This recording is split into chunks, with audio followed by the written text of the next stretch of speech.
Hey guys, welcome back to 8th grade American history. It is Wednesday, May the 6th. So before we begin our lesson on page 385, In Defense of Freedom and learning about George W. Bush, we have quiz 43 to do today. So go ahead and pause the video and go to quiz 43, and when you're done, come back. Alright, hopefully you guys didn't have too much trouble with that quiz. We're not going to go through the whole section today. We're just going to be reading pages 385 to 387, stopping at the part that says America United. Let's dive in. As the year 2000 began, the American people had a choice to make. Would they continue on the path towards socialism and moral decline, or would they demand a return to free enterprise, capitalism, and more traditional values? The decision that voters made in the coming election of 2000 would determine the direction of the United States for the new millennium. While the Democratic Party and the liberal media promoted Al Gore, the Republican Party and most conservatives rallied around Texas Governor George W. Bush, son of the 41st President George H.W. Bush. The Republican candidate identified himself with the traditional values and interests of conservative, mainstream Americans, promising tax cuts for families, a stronger military defense, less government interference in the economy, and better educational standards in the public schools. Most important, Bush unashamedly identified himself as a born-again Christian, testifying publicly of his faith in Jesus Christ, and he took a stand against moral evils such as abortion and gay rights.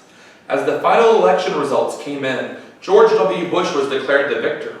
However, a great controversy soon developed when Democrats disputed the vote and demanded a recount in Florida counties where they had expected better results. More than a month later, the dispute finally reached the U.S. Supreme Court, which ruled against the manual recount. The liberal media accused President Bush of stealing the election and raged that the Republicans had manipulated the outcome. Later recounts proved that George W. Bush had indeed won the election, even in those disputed counties. Bush became the 43rd president and the second man in American history to have a father that had previously been president. George W. Bush had made his pro-life position clear during his campaign. One of his first acts as president was to stop the flow of U.S. funds to international family planning groups that offered abortion services and counseling. A main concern to pro-life Americans was the barbaric abortion method known as partial birth abortion, in which the abortionist kills the baby as it is being delivered. In November 2003, pro-life groups rejoiced as President Bush signed the Partial Birth Abortion Ban Act of 2003. Even though this law received several challenges in the federal courts, it was upheld by the Supreme Court in 2007. Many states put restrictions on the practice of abortion. Measures were introduced in state legislatures to require parental or spousal consent, to require pregnant women to receive counseling, and to require a sonogram before abortions could be granted. Several states even passed human life amendments and made abortion criminal. To promote economic recovery, President Bush signed legislation implementing the first substantial tax cut since the Reagan years. Many Americans received their first tax relief in the form of a rebate on their federal income taxes in the summer of 2001. The president also pushed legislation for education reform, aid to private charities, and an increase in military spending to rebuild America's defenses. Now we're going to read about September 11, 2001. America faces crisis. On September 11, 2001, or 9/11 as it's remembered, Muslim terrorists carried out the deadliest attack on American soil since Pearl Harbor, striking in one of America's largest and most important cities, New York. And it's always interesting to find history in a history book being something that you actually experienced in real life. I know it's been 19 years since this happened, just about 19, almost 20 years. But I still remember exactly where I was. And if you ask anybody who was around at that time that wasn't, like a little baby, they could probably tell you what they were doing and where they were when they first heard about this.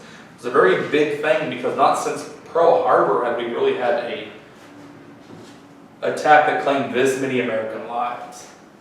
At 8:45 a.m., while many New Yorkers were on their way to work or just arriving at the office, a hijacked 767 airliner suddenly slammed into the North Tower of the World Trade Center, exploding upon impact. A second hijacked 767 struck the South Tower just 15 minutes later. People began to flee the burning towers, but hundreds were trapped in the upper floors. Emergency workers from all over the city rushed to the scene to help. As it turned out, they had less than an hour. By 10:30, both of the Twin Towers had collapsed in a heap of debris. The New York City skyline had been altered forever, and nearly 2,800 people had died. The terror was not limited to just New York, though. Terrorists had hijacked a third airliner that struck the Pentagon in Washington, D.C., and a fourth crashed in a field in Pennsylvania. It was later determined that the fourth plane was probably bound for the White House or Capitol. Approximately 190 died in the attack on the Pentagon and 44 in the Pennsylvania airfield. Since there was no way of knowing if more hijackings were planned, all airline traffic in the United States was immediately canceled. Federal buildings in Washington, key airports, and other likely terrorist targets around the country were evacuated. The New York Stock Exchange closed its doors and much of New York City shut down. Mayor Rudy Giuliani urged New Yorkers to stay home if possible. Americans all over the country watched the scene replayed on television over and over again. Shortly after noon, President Bush addressed the nation. Freedom itself was attacked this morning by a faceless coward, and freedom will be defended. It soon became known that the hijackings were the work of the radical Islamic terrorist network, Al-Qaeda, and its leader Osama bin Laden.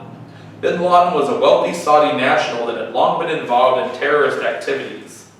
While the United States tried to capture him, bin Laden eluded their capture until 2011, when he was killed in a confrontation with the U.S. military.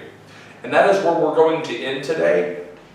So make sure you read down to that bottom part about the events of September 11th, and tomorrow we're going to pick up America after 9/11 to see some other events that happened. And make sure you guys, you did quiz 43, and I will see you guys tomorrow on Thursday.